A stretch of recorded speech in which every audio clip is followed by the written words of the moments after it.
Today guys, we are doing another episode of dumb stuff in GTA 5 that does not make any sense to me. So I hope you go on to enjoy the video. I uploaded one of these a fairly long time ago and you guys seem to enjoy it, so here we are again with episode 2 of it. If you guys want to see episode 3, let me know by dropping a like on the video. It would be greatly appreciated. And with that said, I hope you enjoy, and let's get into it.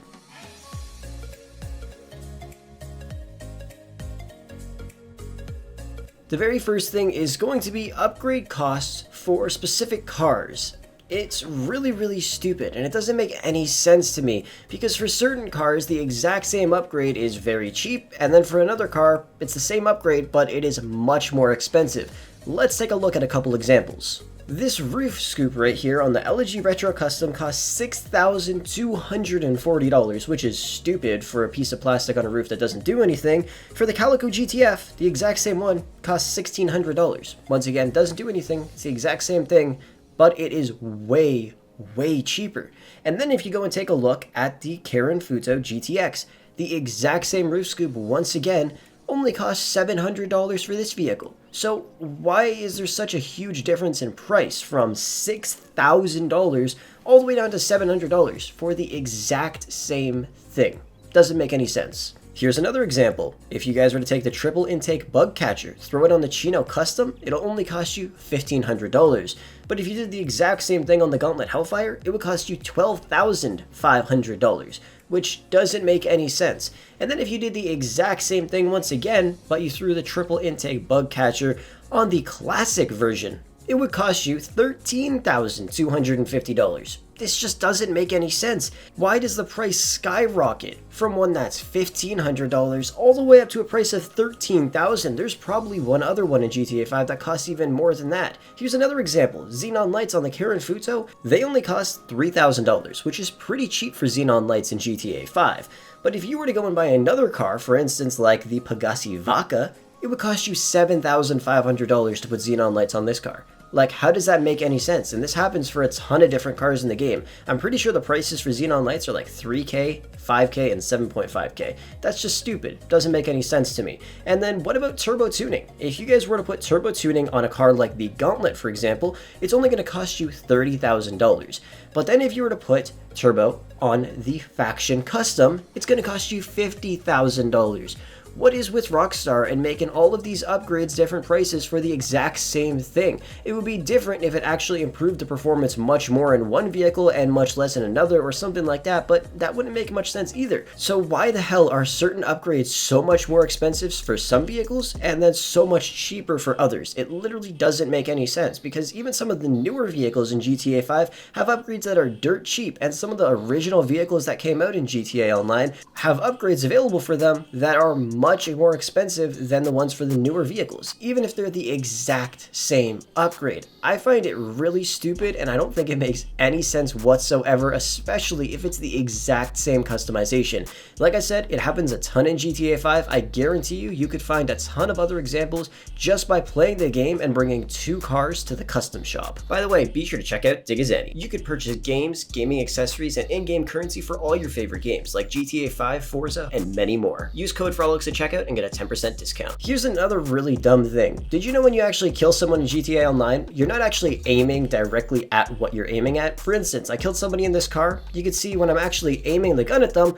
I'm actually aiming it straight at their chest. Now this one is actually decently accurate, but it also depends on how you're shooting them in the vehicle. I've done it before and it looked really weird, but this one is really stupid. Take a look at this. I'm aiming directly at his head, I shoot one bullet, and he dies instantly. You would think you would be aiming right at his head, right? Well, take another look at this. When you go in Rockstar Editor and you actually look straight down the iron sights, you're not even close to aiming at him. Like, look at that. Do you see the curve on those bullets? What the hell is going on here? It makes absolutely no sense.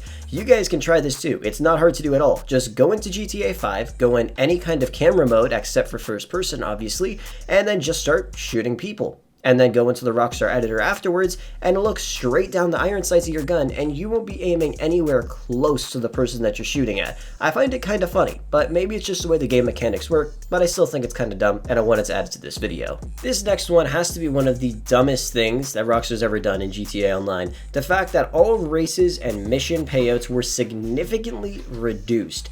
Back in the day, you could do any mission or any race and make tons of money. Missions like Blow Up 2 and Rooftop Rumble could make you over 10,000 RP and tens of thousands of dollars. But then Rockstar nerfed it, and now you'll barely get half that amount. You might be able to get half if you're lucky, but when I did this race, I made the least I've ever gotten from a race before in my life, which was really stupid. Back in the day, you could pull in thousands of dollars for doing a race like Criminal Records, and all you had to do was like 3 laps, and that goes for every single race in the game. But then Rockstar decided to nerf all of them. So if you were to do it, you're not going to get any money anymore unless you win the race. If you win, you got a ton. If you come in second, you get half of what first place got. Third, you get half of what second place got. And by the time you're in fourth place, you might be lucky to pull in like $12,000 from a full lobby, which is just stupid. And do you guys remember doing missions like Blow Up 2, like I said earlier?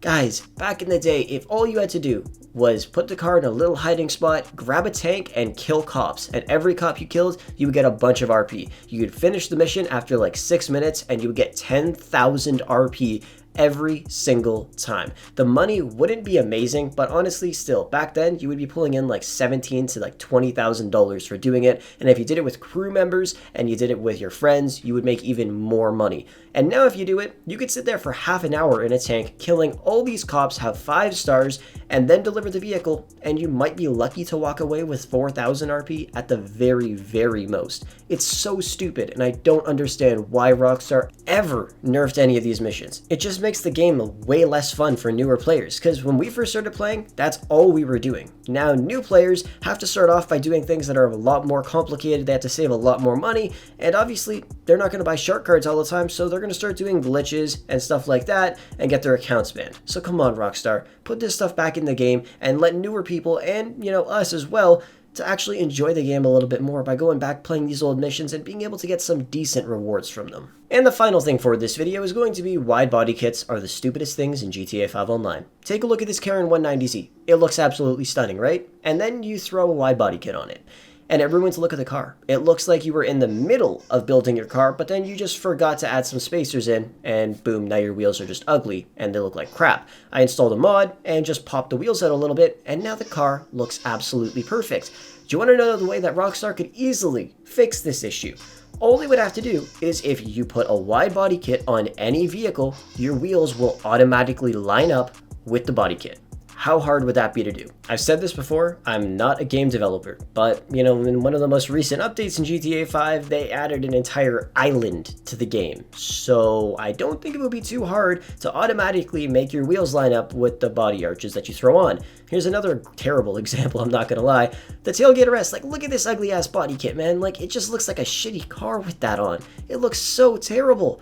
But then if you just do something nice and simple, like popping the wheels out a little bit or just making them automatically line up, the car looks so much nicer.